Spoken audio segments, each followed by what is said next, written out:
So last summer, Karen and I had the opportunity to take a 8-day, 7-night trip on this wonderful boat, the David B, and were entertained so much to such a level. We were very impressed and felt like we should have them come back and talk to the club about classic old boat. And I then got the chance to go back and crew on it for another 8 days, which really impressed me. And you'll see things about this boat. It was built in 1929. I'm sure they've got a progression of how the boat came through. Jeffrey will probably talk about the engine in there, which was the same age as the boat. It's a Washington's Ironworks diesel engine. It's 100 horsepower. It stands as tall as I do, and it has to be oiled every hour. And it's just got this most melodic sound that goes through it. Christine, as you've seen, if you've been looking at the pictures tonight, I don't know if you got to see those on Zoom, but she's an amazing photographer, an amazing cook, a super naturalist, and along with Jeffrey's history and knowledge of boating, and I mean, we've been talking stories with, or listening to stories with between he and Clyde tonight. I think you'll be very entertained by seeing what an old boat can be made new like into just a wonderful experience. I look at my boat that's almost 50 years old, and this one's coming up on 100 years old. I hope my boat will look half as nice right there. So this is Jeffrey and Christine Smith, and they are Bellinghamsters, by the way.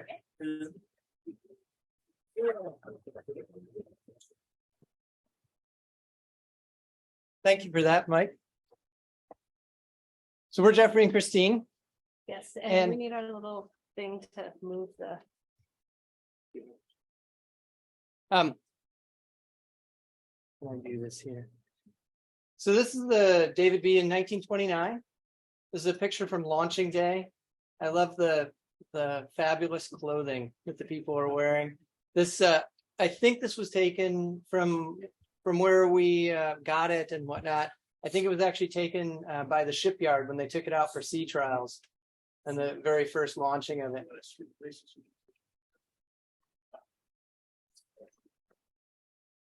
This is Lake Washington Shipyard, where it was built, which is now Carillon Point in on the Kirkland side there.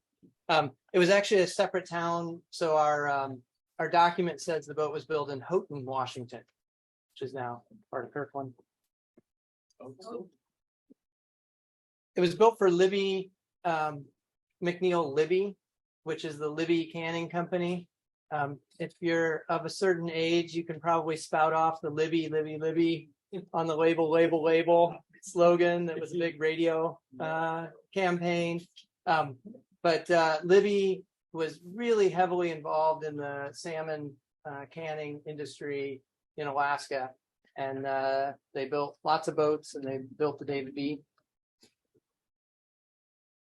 think it would pick it up. And this is David B. His name is David W. Branch, as you can see here. And he was a manager for all of the salmon operations in Southeast Alaska, or in all of Alaska. And this is his picture from his retirement. And you can see he had a lot going on for him, and they liked him a lot. So they named a boat after him. This is back when people worked 44 years for a company. We got this from his grandson, who's also named David W. Branch.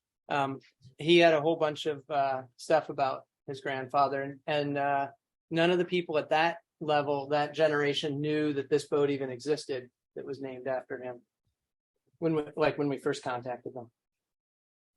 So this is what it would have looked like when the David B was working in its first career as what they called a monkey boat in Bristol Bay. So it was built for the fishery up there, and you can see it's towing the 30-foot-long sailboats and the barges. So they used to fish under sail, not under power, and so that's where the David B was built.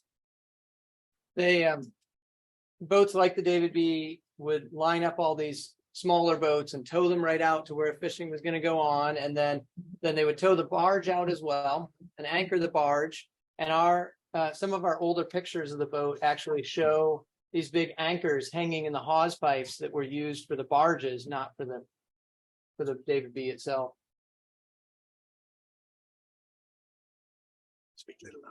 Okay, this is a great article that we found when we were doing some looking about what the David B had done. We were doing your classic online kind of search, and we found this article. The Bell Telephone Company laboratories were trying to do some testing of this new device that you could use to talk to people a long ways away, which was a crazy thing to think you could use something, and they were trying to put it into applications like these fisheries in Alaska. They come up with an application where the fishing boats would call in to the cannery ahead of time, reporting in what they were bringing in, so that they could, help plan for things. Anyway, it's an article by somebody who worked for Bell Telephone Laboratories in New Jersey. And you can see a picture of the Here's David B. down here. They installed some equipment on the David B. Try to use it for that. Or is that VHS or? I It was am, a single side. yeah, betting it was single sideband kind of. Do you still use it? Yeah, that's our bridge. We actually own, this picture doesn't show it, but there's another picture that shows the equipment inside the David B, but not, it's kind of like that. It doesn't really tell you what else is around it. But we recognize the wood trim piece that it was connected to, and we still have it. Yeah. It's still on the David B. We've moved it around several times. So the boats that they towed out were in Bristol Bay, were these 32-foot long Bristol Bay fishing boats, and they weren't allowed to have engines in them. That's why they were towing them out there. That was a fisheries rule. And the rule went until 1950. And in 1951, the David B was left on the beach in its cradle and wasn't relaunched because they didn't need it anymore, because boats could have engines in them and the fishermen could get themselves around on their own. So it sat like this. That picture, go back one. That previous picture is probably from about 1980 or so. But it sat like that from 51 until 81. When this woman here, I love the resolve on her face. This is one of Christine's favorite pictures. She purchased it from the cannery and patched it up and floated it and brought it back to Puget Sound. It wasn't in particularly good shape. This is actually at a boatyard at the south end of Lake Union. And it sat there for quite a while. You can see the tarps on the roof to keep it from raining in. And this is what it looked like when we found it. It wasn't in especially good shape, but we were young and poor, had a lot of energy. And so we were willing to get something that we could put our energy into trying to restore. What year? That was 1998. We spent 8 years actually doing the restoration. Just a little bit more than it looked like when we first got it. It was in the north end of Lopez Island in Shoal Bay. There's actually a really nice marina there, where it was back in the day when we were there. It was a shabby collection of floats that you really didn't want to step on too much. Sometimes it would sink as you walked out towards the boat, and you had to hurry to get to the end of the float. So one of the reasons we got the boat was because of the engine. It has the original engine from 1929. It's this slow turning diesel. And this is actually what it looked like, the condition of it when we got the boat. There are only 7 engines like this that are still in existence from this company. They made thousands. And that was a big draw for us, that it had this historic engine in it. How many cylinders? It has 3 cylinders. Looks like. It goes potato, potato, potato, potato, and it's running. We have a whole nother talk on the Yeah. internet. Yeah, switch. You want to switch? Sure. Yeah. We're gonna do the back and forth with the slideshow. So we bought the boat in 1998 and it was on Lopez Island. We went working out there every weekend and every day off and every holiday so that we could bring it back to Bellingham. So this is when we just finally got back to Bellingham and we put a big cover over the top of it and we started to work to replace the deck. And when we bought the boat, Jeffrey said, this will only be a 2-year project. Only. No time at all. That's why I had all these dreams and stuff, but it turned out it took a little bit longer. And so this is after we put the cover over the boat. This is over at gate 5. We took the deck off and started to build the rebuild the foredeck and all that stuff. That's our friend Tom down there who has actually been working on the boat with us this past week. And in 2005, we all got things from the Port of Bellingham saying that we needed to have insurance. And we didn't really have insurance on that because why would you? And so anyhow, we were forced to make a huge decision. Do we keep going on with this restoration project and fulfill our dreams of restoring a boat and starting a business and living this really awesome life that we really wanted to do, or do we give up? So we just knew we had to go all out in the boatyard. And so it just turned out, luckily for us, Seaview North had opened that month, basically. And we were the second boat they hauled over there under Seaview. And this is that day. They damaged the first one. Yeah. And so they were really worried about hauling us because we were actually in worse shape than the one that they'd hauled, the first one. And the owner, we got to this point and got off the boat, and the owner took me into the office and made me sign. He turned the regular contract over on the back. He wrote all these conditions on there and made me sign it, that if they did any damage, if the hull was rotten and they ruined it, and if we didn't show obvious progress within a month, that we would sign the boat over to him and he could crush it, he could destroy it at our cost. We were already in the slings. and yeah, so I don't know. I kind of feel a little coerced, but we had big dreams. And so anyhow, so this is what it looked like out of the water that day. And I didn't come to the haul out because I was terrified. So I made up this huge excuse that I had to work. So anyhow, so this is what it looked like, and we spent about 6 months in the yard, replacing pretty much everything in the back of the boat, around the transom. It's a little hard to see what this is, but everything that's really dark brown is rotten wood. And that's that back section that we were just looking at from the outside. We just started taking it apart with by hand. It was all compost. Yeah. Luckily in the shipyard, you could just throw it over the back and then come up later and scoop it up into garbage cans. And then we replaced a lot of frames, a lot of planking. And was it everything that's bright orange there is all red lead primer paint on all new. That's all new frames that we put in on both sides, the whole length of the boat. This is 2006. And White oak or? So it originally had a mix of fir and white oak, steamed white oak frames, and we did all laminated fir frames because we needed to be able to put in frame. We left all the planking on the outside and then pushed new frames in between the existing ones all the way from the top down. And so they were laminated with epoxy in between the layers. You can actually see in this, you can see like up in here, the epoxy that oozed out on some of those. That way, when the epoxy cured, then it was a frame that was in the perfect shape. And then we could start taking planking off the outside and putting new planking on. And all this stuff that's light colored in this is all new planking that we did. We have an entire talk on that. Yeah. So you removed the original frames?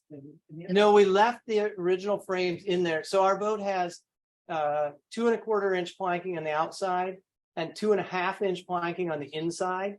And with the frames in between there, it has a huge structure, like it has ceiling planking, but then it also has this huge bilge stringer section on both sides. And then it has 10-inch by 30-inch solid wood engine beds that run the whole length of the boat that the frames go underneath. So there's no way without removing all of the planking first that you could put new frames in, and then you would have lost all the shape of the boat to do it. There's just way too much stuff. There's way too much solid wood on the inside of the boat to remove stuff from the inside. Never hear there's way too much solid wood. Surprisingly, all that wood on the inside of down low spent lots of its early life getting covered in oil from the engine. And so it's very well preserved. It's probably some of the best wood on the boat. This is what the stern looked like when we were getting ready to go back in the water. And I think if I remember right, the day we went back in the water was the day before you raced ski to sea. And yeah, and in the morning you had to go and do your bike ride, and then we did. And then come back and check the pumps. Check the pumps. Yeah. So here we are. We went back into the water, and you can see we haven't finished planking up high. And we're like, we're spending a lot of money being here and in our slip. And when we told them we were going to go back in the water, they're like, no, you weren't. So first they didn't want us, and then they didn't want us to leave. But we left, and then we got working on all the stuff that we could do in the water, which is basically the outside decks, finishing up those, and then starting working on the interior. So that was the scope that the boat came with, and this is sort of how the galley looked when we bought it. And then, and this is how the galley looked when we bought it. And this is the stove we have now. So we went over to the chimney sweep that used to be over in Fairhaven, and I had loved that stove, and so we were able to get that, and it's been an important part of the boat ever since. This is down below. Basically everything was open there. They weren't using it back in the day. They weren't using it for anything. And so you're standing in the middle of the boat looking back, and that big circular thing is the front end of the engine in the engine room. This area is the area that now has the passenger staterooms. And you can see in that picture, so here's those engine beds. Farther forward, they go from being 10 by 30 to being 10 by 20. But it's still this much solid wood on both sides. And then here's the frames, and then here's that big thick ceiling planking and bilge stringer going up the side. But yeah, this is the area in the boat that eventually we turned into the passenger staterooms. So now we blocked off that way into the engine room. And I guess there's no picture of the There's a Farther whole on. bunch of pictures. farther along. We'll show you some of what it actually looks like down there. But yeah, so then we had a launching party. Yeah, so that's in 2006. And we took the boat over from our slip and had a big party and started running our business. And we did so with the boat in this configuration through 2016. And because we could never stop coming up with projects. So this is what it looked like for the first number of years. And one of the things that we discovered as we were like trying to market our business was that when people looked at the pilot house, people who aren't familiar with boats could only imagine that everybody slept in the wheelhouse. We were competing with a bunch of boats where if you looked at our brochure and their brochure, they had a lot more white stuff above the deck, right? And it looked like there was way less space. So and we had a lot of good ideas about how we wanted to change things. Oops, is that two? Yeah. So we I decided we kind of wanted to build the pilot house back to that look that it had in 1929. Originally it was up forward, and then the owner prior to us cut around the pilot house and had moved it back to where so here's the original pilot house. Here it is moved back from the bow back to here. And we had added this little section on the back, and I kind of wanted it back up forward. So we went to our guests that had been on the boat, and we told them what we wanted. We talked about it for like probably 4 or 5 years. We're going to do this. We're really going to do this. And then we went to them and asked them if they would help fund it. And we put out a thing on a Tuesday. And by the following Tuesday, we had like 140% of the amount of money we were planning on raising. We didn't have to use anybody else's thing. It was all directly with the people. We offered people they could pay ahead for trips in the future, where they could loan us money, or they could do a combination where they would get interest that they could use towards going on the boat. It's better now. And it looks better than it did in there. We started over at the museum that had a really cool collection of old boat pictures. The architect who was going to do the design for us wanted to see what the proportions and the details from that era looked like before he started on the design. So he and I spent a bunch of time in that H.C. Hansen collection.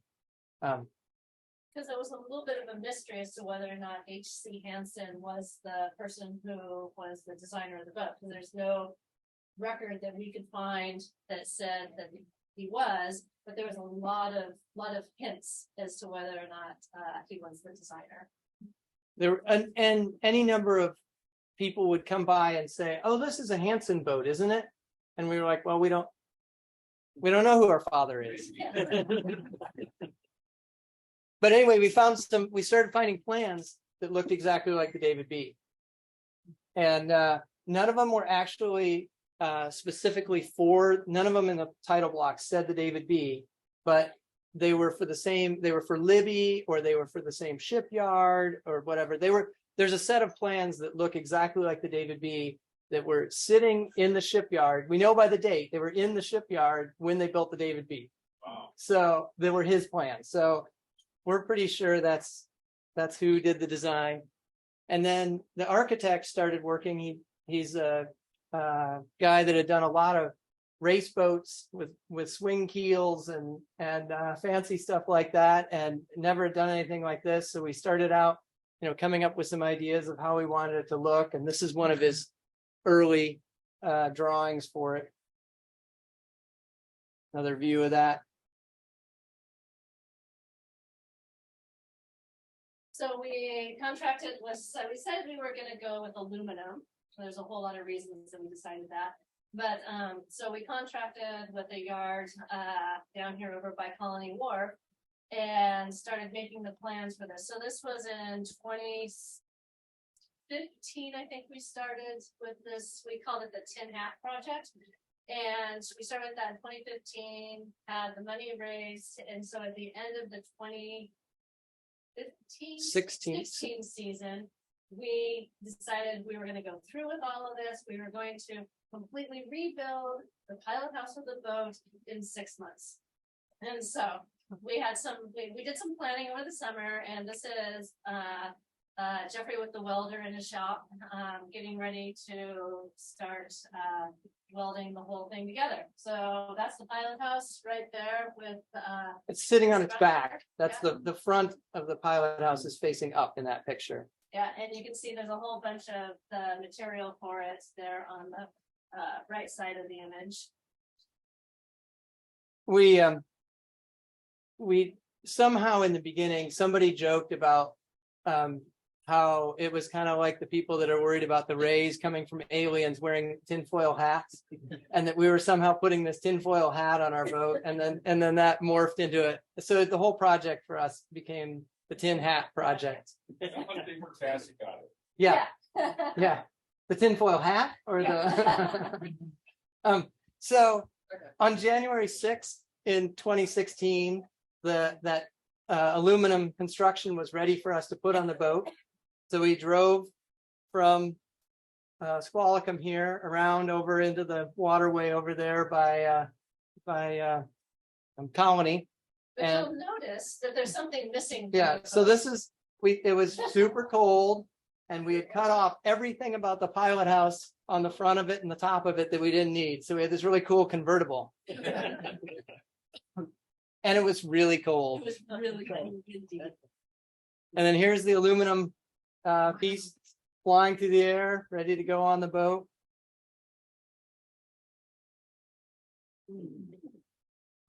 We'd actually created the whole thing so that it could be, we'd already designed it to be picked up by the crane that they had at the time with the lifting eyes in the right spot and everything. The welders would be really sad about how wavy it is in between the frames up here. They wanted us to cut the windows out as fast as we could because the way they welded it, they knew that it would oil can like that a little bit, which looks like they're not very good at their job, but it's doing it because there's no stiffener frames, like horizontal pieces in there to keep it from doing that. And immediately they were like, cut the windows out as fast as you can so that nobody notices. Yeah, so then we had to get the boat back. So how did we do that? Well, so you couldn't see from where the wheel was at that point, because the wheel was still in the back. And you can see there weren't any windows. So we drove back to our slip. I think I'm actually on top right here. But yeah, I stood on top and used a radio and gave Christine helm commands and throttle commands. And we drove back into our slip.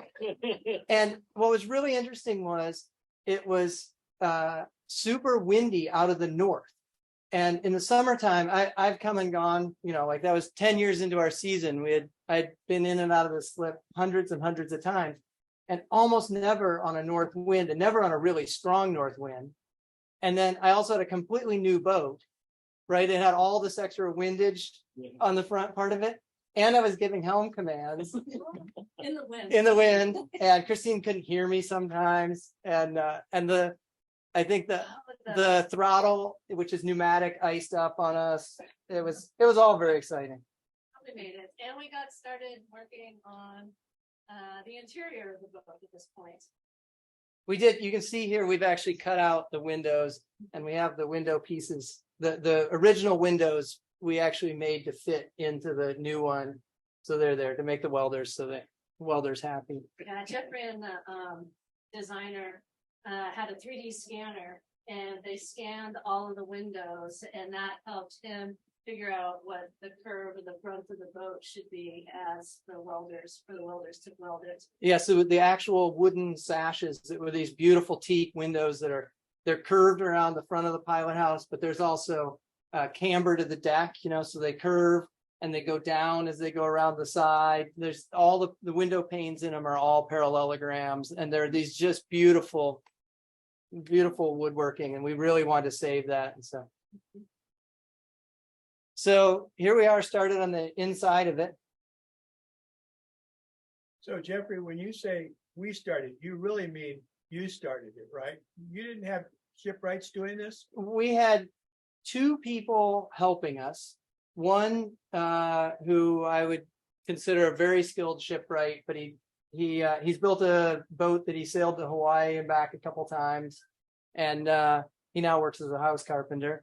And then another guy who's really good at installing systems and running wire and that kind of stuff. And so it was just the two of us and those two guys for the first month or so. And then we hired one other person. And then there were a bunch of people that came and, helped a weekend or whatever, but it was mostly us. We had exactly 6 months from when the season ended to when we had more people signed up in the spring. And in the fall, leading up to them putting the aluminum on, we were working at first 5 and then like 6 days a week.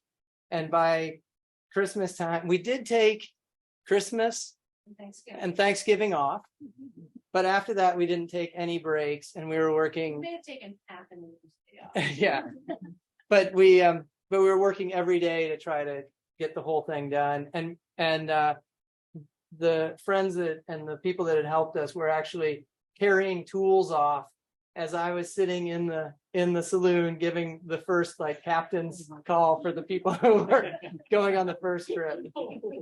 Are those built shields? They are. Are they original? Or They were on there when we got the boat. The construction of them on the inside looks like they were maybe added later. They don't look like the workmanship of them isn't as nice as the stuff from originally. And we do have a picture of the boat when it was brought back to Lake Union. It stayed in Bristol Bay all the time, except we think one time when it came back to Lake Union to be worked on. So maybe that's when they were added. They have more modern. They have hex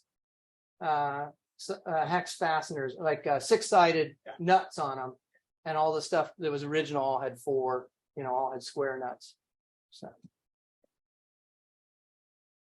So this is what it looked like when we got that whole project done, But we weren't done yet. because we're never done. We're not done. We had one more project to do. So this is a couple days either before or after the state shut down for COVID. We were in the middle of this project. So this is a few years later. We really wanted to have this back deck area covered. And I hadn't gotten around to doing the rub rail, so it's a little gray looking, and I'm like, oh, should I not put this picture in? But yeah, so anyhow, so we put this back deck up there that covers the aft deck. And then that way people could be outside, because we spend a lot of time in Southeast Alaska where it's grizzly and there might be whale watching to do outside. And you don't want to be outside. You want your camera protected under the back there, and it just makes it a really nice spot back there. So we put that on, and that gave us all the space in the back up top that people could spend time. Yeah. So by doing this, we actually didn't lose any deck space. You just now have to go up to the upper deck to be outside if you want to be outside, when it is nice and sunny. This is what that back deck area looks like now. We built a bench out there, and it's just a really pretty place to sit. And at the same time, Yes.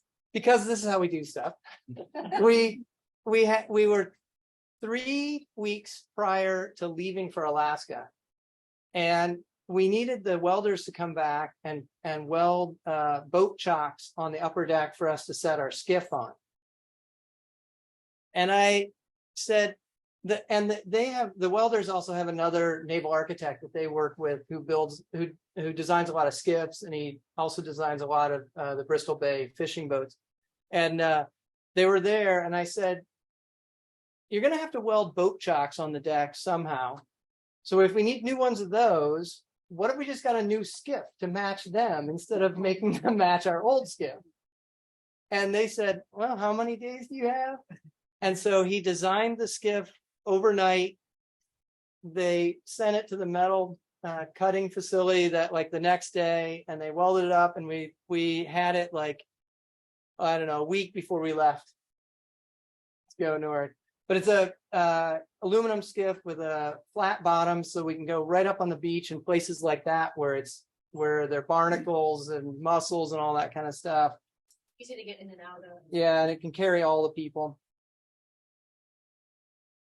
So this is kind of a recap of what the boat has now. We have 4 staterooms and water maker, all sorts of great stuff for the boat. And so I'm going to show you a few pictures of the interior, and then we'll move on to some of the places that we get to go. So this is what the wheelhouse looks like now. It's up forward. One of the things that was really important for Jeffrey with this moving the wheelhouse up forward was we spent a lot of time going to the Tidewater glaciers in Southeast Alaska, and in that old configuration that we had, he had to go up onto the pilot house roof and give me home commands, which is why I was only moderately okay with us taking the boat over with the aluminum tin hat. But he would do that, and so he was outside in the weather every day that we went to glacier went to glaciers, and that was kind of windy and rainy and cold and miserable, so he wanted a inside spot so that he could see the ice as we went up to the glaciers. And so this kind of helped answer that, but now he wants to go up higher, so he wants to go back outside.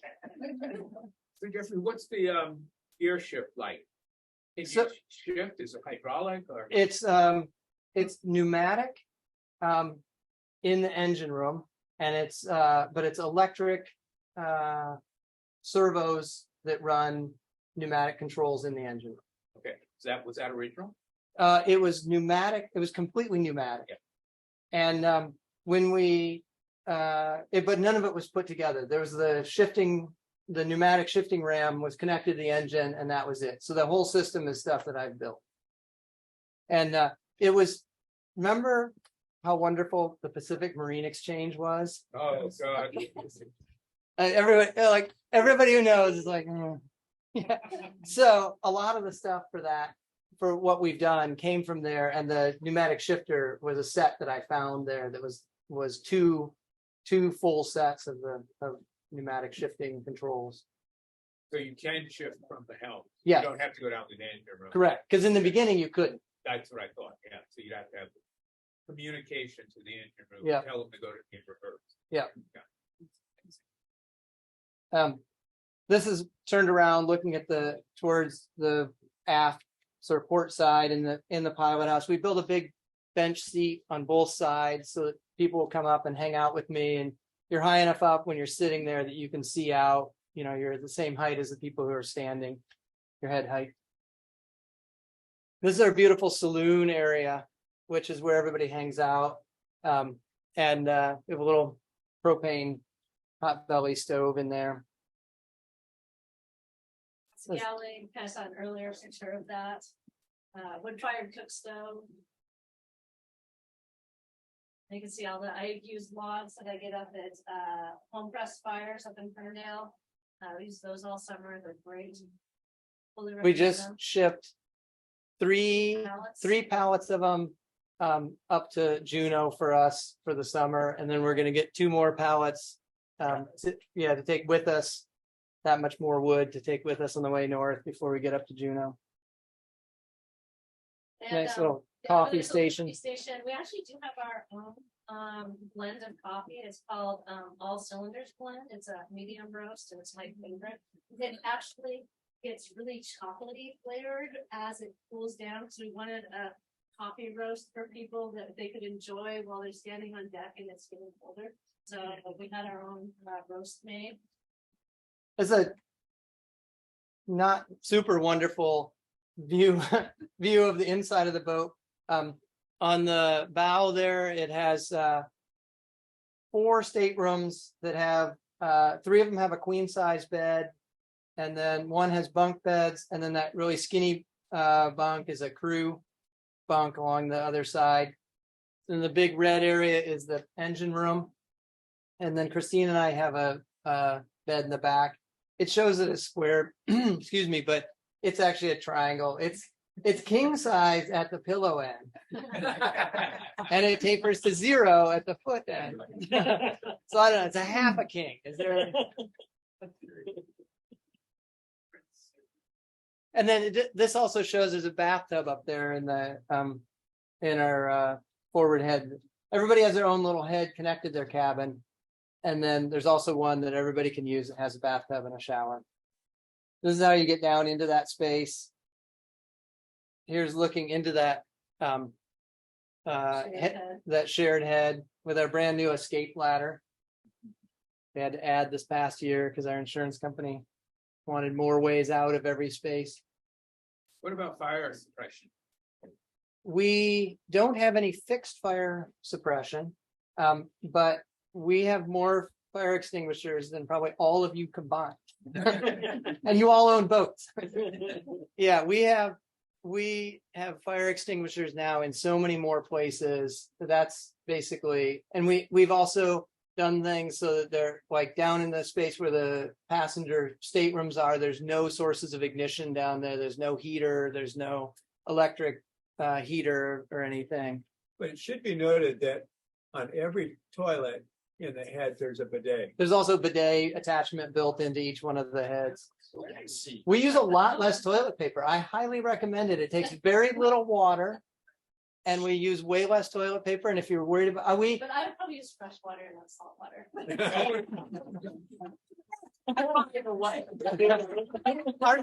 ours use fresh water. Ours have both hot and cold, but yes, you're right.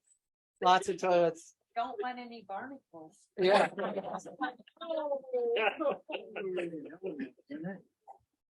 So this is that cabin with the bunk beds.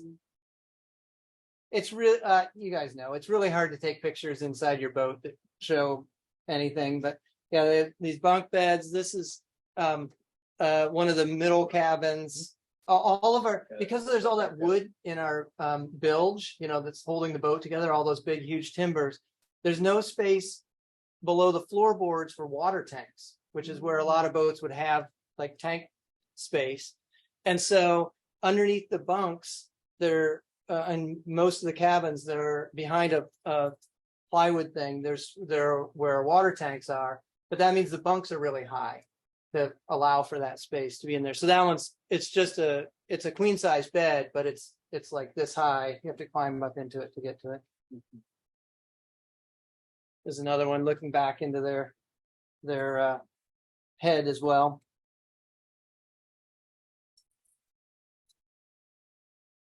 Okay, so finally you've seen what the boat looks like, and this is where we go. These are kind of our three main areas that we spend most of our time. So you can see there's Glacier Bay National Park, there's south of Juneau. This is Glacier Bay up here. There, and then south of Juneau, Juneau. we spend a lot of time in the Tracy Arm Fords Terror Wilderness area, and then also over in Admiralty Islands as well for some of those trips to also go into Tracy Arm Fords Terror. And pretty much, we like to get people outside and do fun things. So this is in Glacier Bay. At low tide, you can walk from one spit from, I think that's the main one, onto a little island, and there's a group of photographers that we had. And then we also find that we like to have a lot of fun. Somebody might recognize their child in this picture. So we do whale watching. And yeah, so they don't usually come on the boat, but once in a while we get an orca on the boat. Cass was a deckhand for us for a season. And then she came back this past summer to work for a couple weeks for us. And she told me all she packed in her luggage was animal onesie suits like that. She had a narwhal, she had this, she had a shark. Yeah. So if you guys haven't met, Dan was Yeah. yeah. So then we do a lot of photography trips, which is a lot of fun for me because I love having photographers on board. You can see these are a bunch of photographers photographing bears. And then not everybody is a photographer that comes on board. So here's some people who were just really excited about this mushroom that you can't quite see in this picture, but it was seriously like this tall and like this big around. And so there they are in the forest on their bellies taking pictures of mushrooms. Yeah. I wasn't gonna let them bring it back, but if you're not into that, you know, there's time that you can do some sketching. You like to draw, lots of hiking. So this is also in Glacier Bay National Park. Where'd you find insurance? So we had a policy through like Heritage, one of the companies that does wood boats.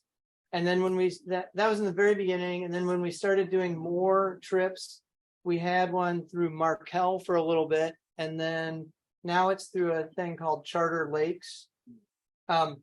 Insurance is like probably the biggest, it's the most difficult issue for us, that their demands really control a lot about how we do stuff, and it's really expensive.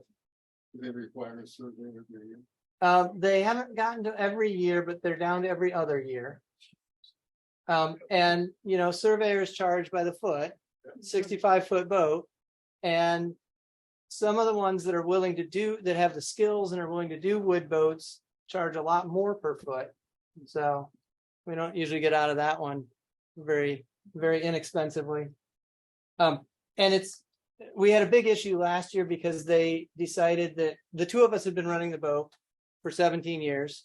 And they decided that they wanted to have us have a third crew member because they wanted somebody to be up 24/7. At night, we would get up every couple hours, one of us, go check everything, go back to bed. And they're like, nope, you need to have another crew member. No, like, that's going to cost you $40,000 a year, kind of.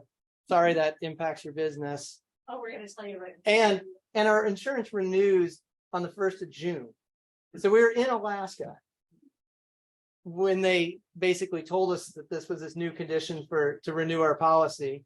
And we were actually texting back and forth with our insurance agent using one of those satellite inReach texting devices. We're in the wilderness. Oh, by the way, starting in 2 weeks, you need to have another crew member. And you're in Alaska. Good luck finding somebody. This is like my type of crew. Yes, which is why. So we asked all of our friends and family and had a different crew member every week. So that's why Mike came up and joined us for a week. Cassie did too. right? Yeah, Cass did. Yeah. There's some more hiking. This is Ford's Terror.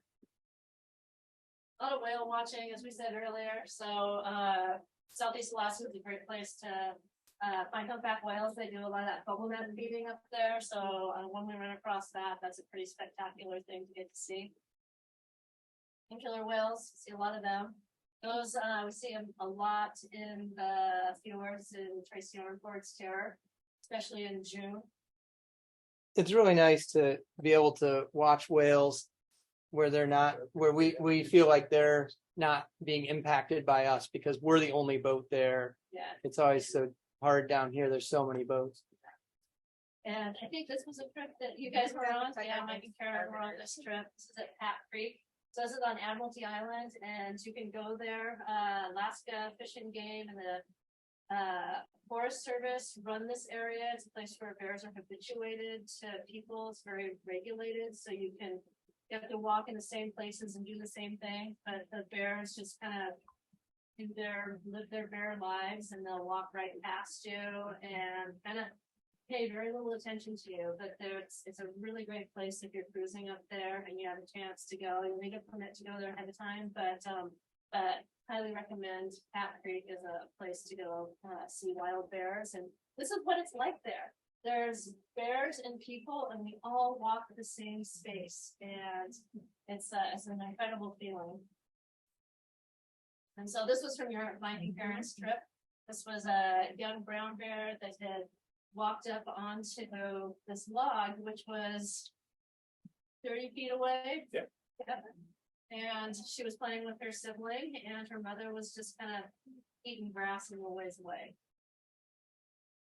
And this is another bear that we saw in Endicott Arm a couple years earlier, black bear. And what I really loved about her, she had some cubs with her, and I think we're in the skiff with this. And you can see how steep that wall is behind her. She just walked right across that. And when we go and we walk in this area, like if it's wet, it's really slippery. And they just have these amazing feet that just walk them wherever they want to go. And then Glacier Bay is pretty much where we see most of our sea otters. There's some around Admiralty Island, but if you're going to see sea otters, Glacier Bay is definitely the place to go.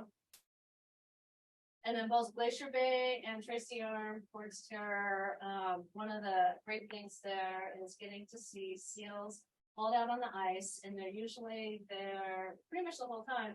But in mid-June is when they have their pups up there.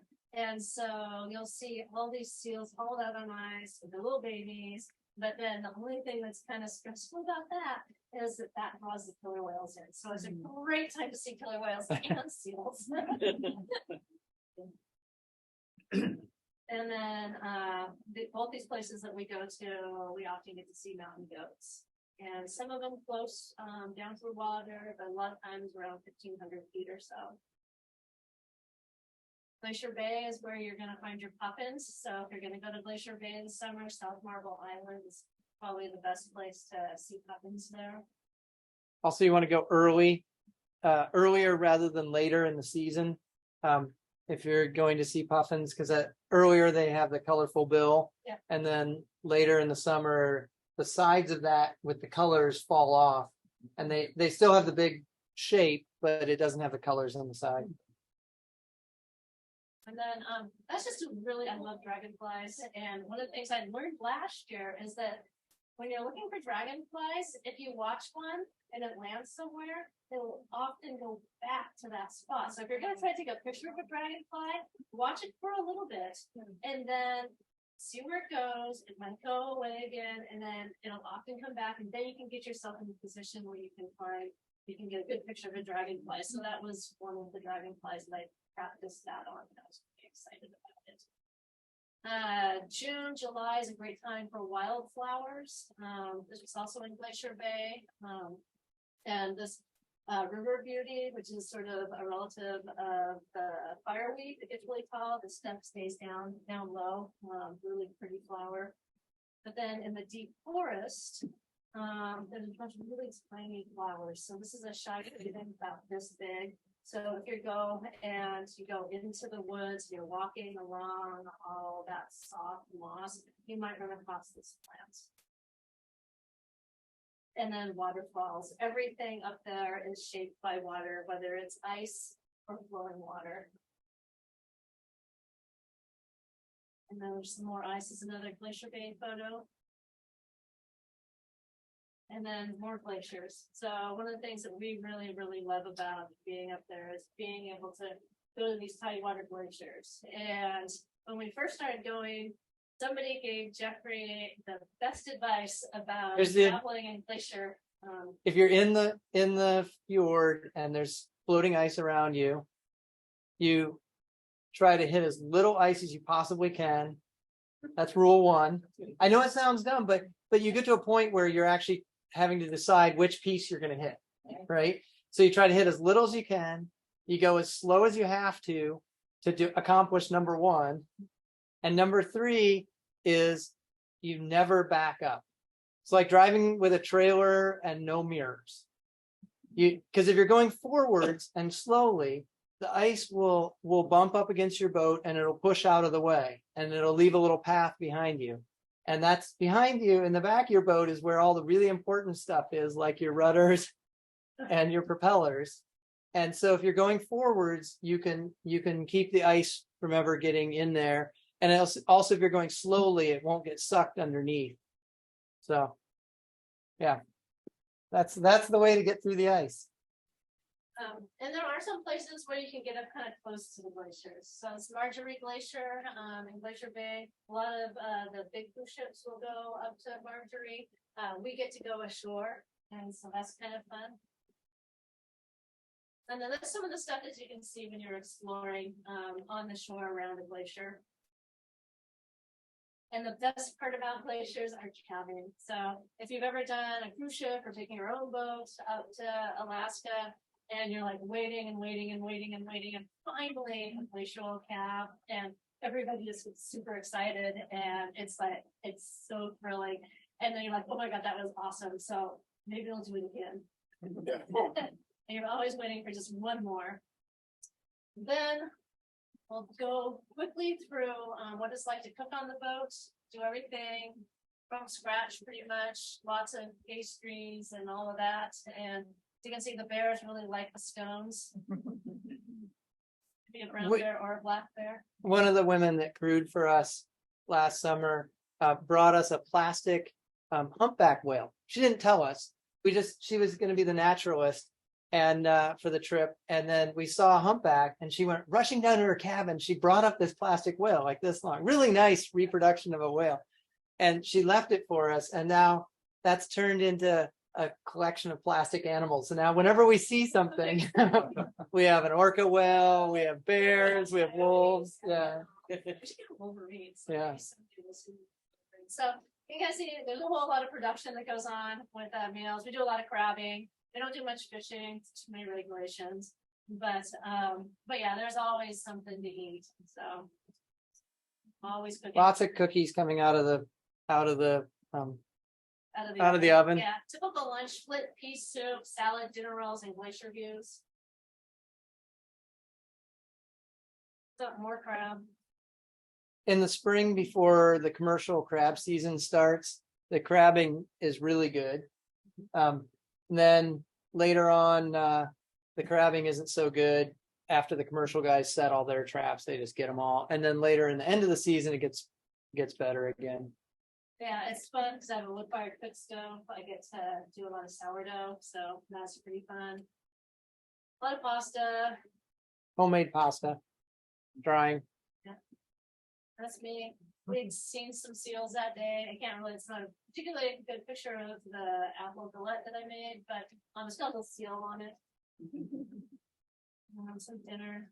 So that's some Alaska scallops and pasta with the spinach pesto.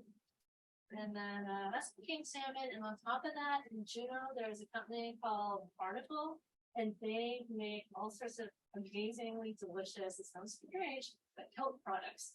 So those are both kelp pickles on top. They also have some salsas and some other like rice topping things. Really good. So then there you go. That's us.